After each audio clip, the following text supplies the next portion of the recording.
আসসালামু আলাইকুম বন্ধুরা।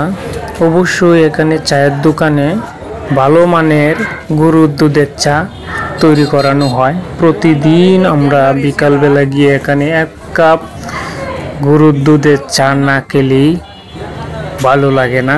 অবশ্যই গরুর দুধ চা খেতে অনেকবারই মজা। গরুর দুধ এক নাম্বার কাটি, দুধের চা খেলে মনে হয় ভালো লাগে।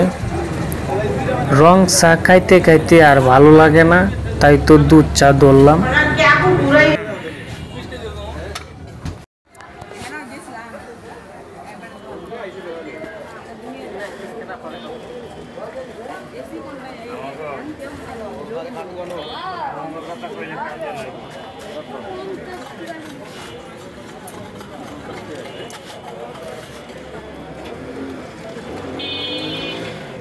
দুধ চা খালি, হ্যাঁ।